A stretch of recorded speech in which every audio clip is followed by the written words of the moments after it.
What up, Pittsburgh Steelers fans? It is Matty P here with another episode in the Steelers War Room video series on YouTube, audio series on Apple, Anchor, and Spotify. Really excited to bring this show to you today. It's a show that I've been wanting to do for about over a week. It's sort of been inspired from things that I see out there in general NFL social media landscape. Something that I see amongst Steeler Nation, and certainly something that I just felt like I wanted to address and get off my chest, and that is looking at the reasons why Kenny Pickett is definitely underrated and overlooked, and some factual reasons why that's the case, and in fact, why the NFL is sleeping on Kenny Pickett, and even some Steelers fans are too.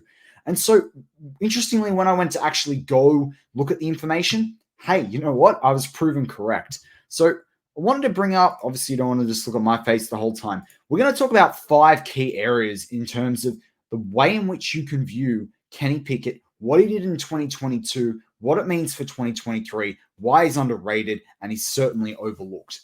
All right, kick off. Number one, we're going to get straight into it. The real TD to INT ratio.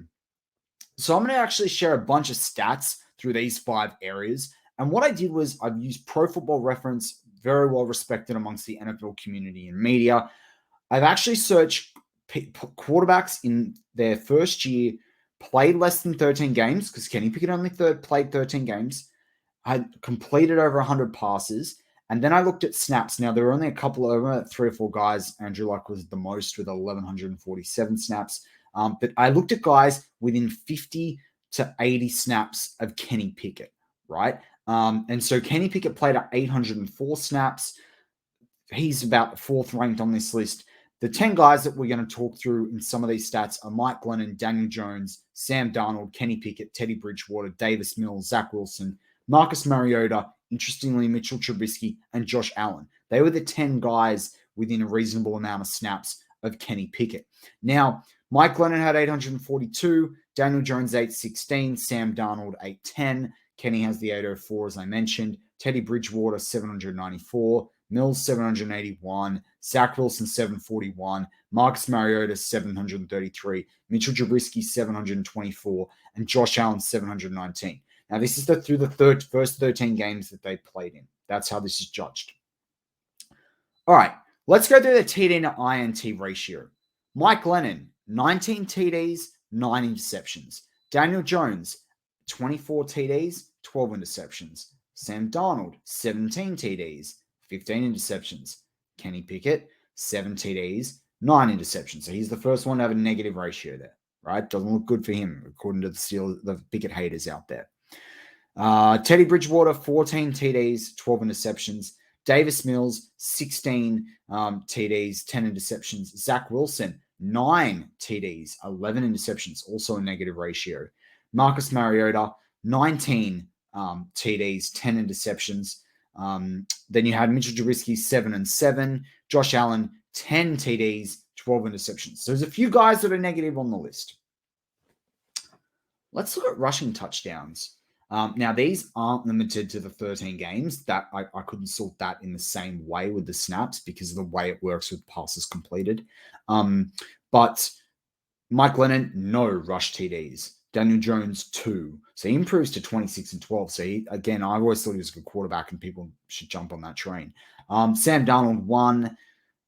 Kenny Pickett, 3. So that makes Kenny Pickett's interception to touchdown ratio, or touchdown ratio to interceptions, 10 to 9. Teddy Bridgewater had 1.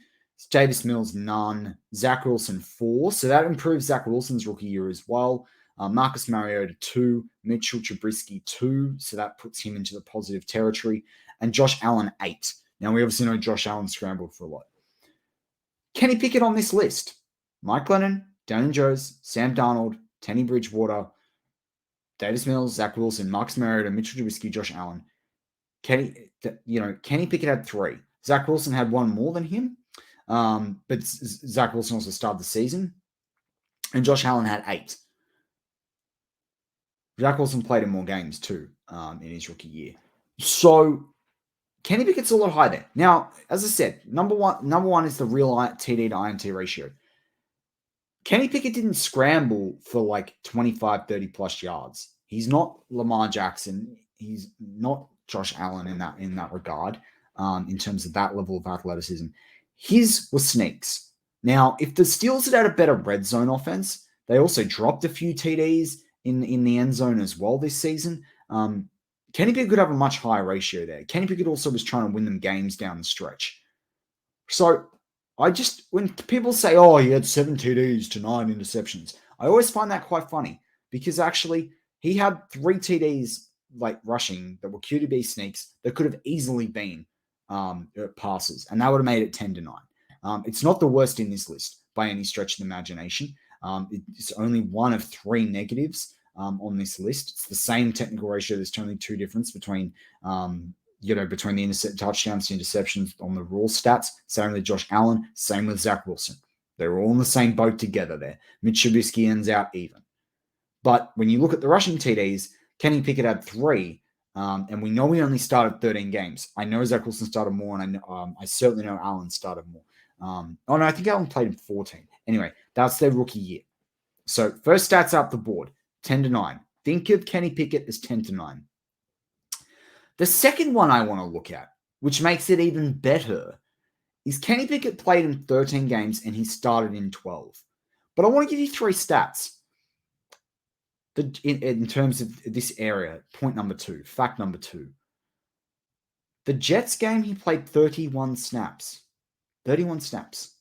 Baltimore, he played 8 snaps. He started that game, so that counts for him, but he played 8 snaps offensively, according to Pro Football Reference. And Tampa, before he got the concussion, he played 37 snaps. 37 snaps. So you add those together, and you get 76 snaps, right? He played a season low of 65 snaps against Atlanta, and a season high for him offensive snaps when he started of 84 snaps against New Orleans. And there's a bunch of ones in the late 60s and mid 70s. Mid 70s, right? 73 to 76. You can look at yourself up in Pro Football Reference. So really, like Kenny Pickett might have 13 games on the stat sheet. And yes, of the quarterbacks I labeled, the same thing. But really, he kind of played maybe 11 games worth of snaps, right? The other thing that you've got to look at too, even if you say, all right, we'll only take out the Baltimore game, that means that he started, and obviously started that game, but like you could argue that, in terms of the games he played, he really, he might have started 12, but he only really played in 12. So his stats are also underestimated against the snaps that are played. Kenny Pickett played in 13 games, started 12, but really when you look at the snaps, he didn't get the output across those games. Now, you can go through each of those other quarterbacks, and there's going to be a couple of similar instances. But when people say, well, Kenny played in this and he averaged less than 1 touchdown a game and all the rest of it, you got to look a little bit deeper than just the raw numbers you see when you first look at it. Kenny Pickett definitely didn't play enough of the snaps of the 13 games that he played in, and certainly even the 12 games he started, he did not play 12 games worth of offense.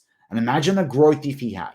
So that's point number 2, right? Point number 2 is really the stats lie, and the snaps and the games when it comes to the games he played, because he didn't get the chance to actually have the offensive output that you'd expect through those 13 games.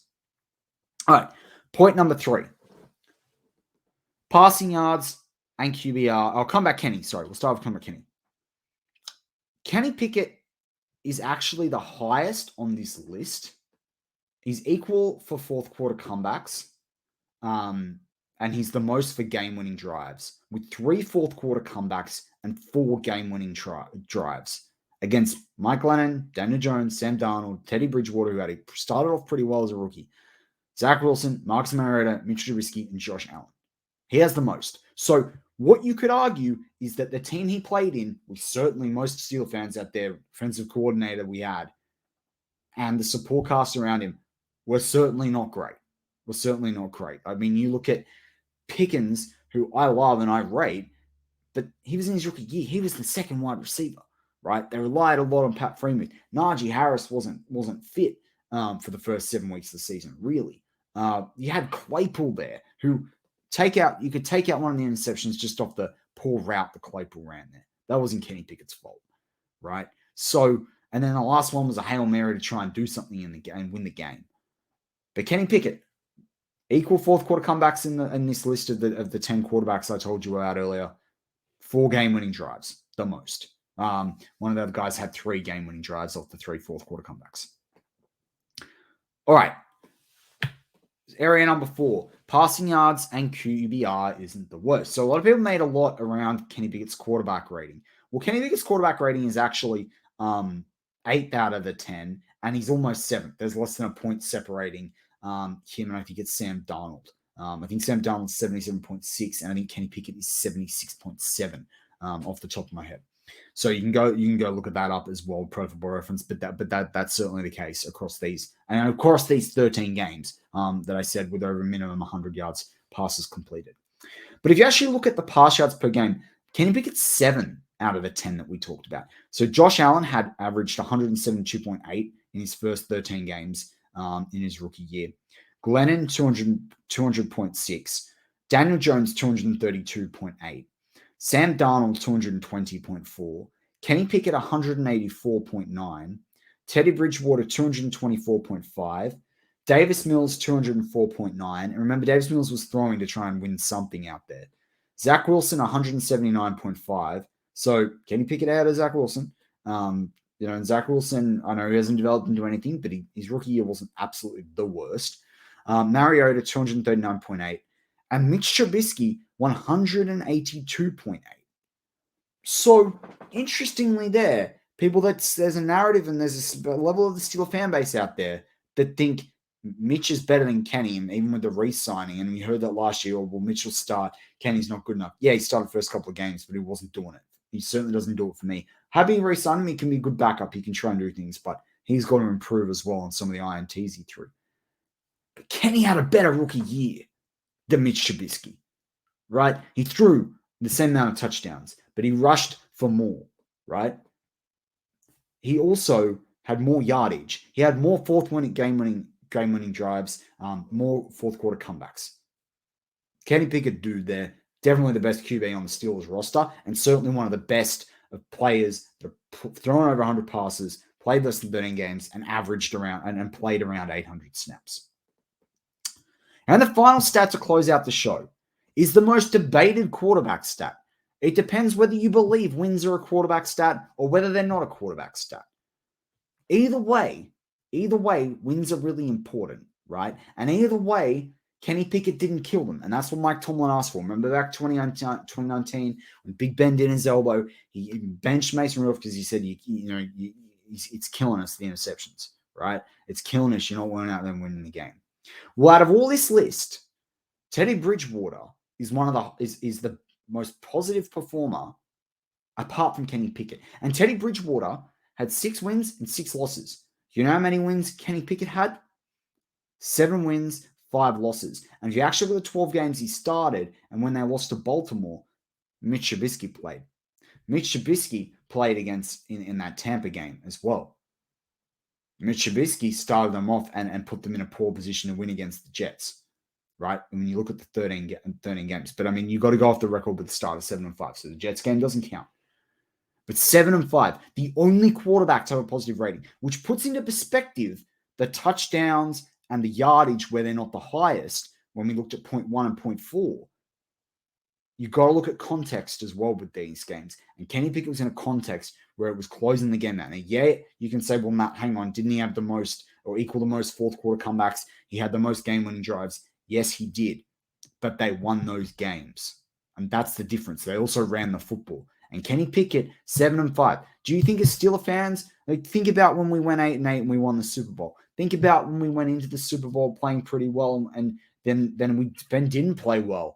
In that 05 Super Bowl. And the Steelers, in that 08 Super Bowl, and the Steelers still got there, right? This team needs a quarterback that knows how to go out and win. Kenny Pickett, the most in this list, as I said, of 804 snaps. And that's what I looked at because that's all he played. You can't judge him against guys that played 16 or even the last 2 years, 17 games, or that started every game. You've got to look at it in context of what is fair. And when it comes to fair and the same sort of amount of snaps, Kenny Pickett, most wins, most fourth quarter, equal most fourth quarter comebacks, most game-winning drives, actually a positive TD to interception ratio if you really look at it. and perhaps had the worst supporting cast around him. Now, fans of those different quarterbacks I listed teams could argue the same thing. They could go into it. But as Steeler fans particularly, you know what Kenny had around him. He certainly didn't have what he's going to have around him going on this year. So with that, that's actually going to wrap up this show. But hopefully, even if you didn't believe that Kenny Pickett is underrated and overlooked, right? Maybe you do think he's all right. Maybe you think actually, no, he's just a bad quarterback.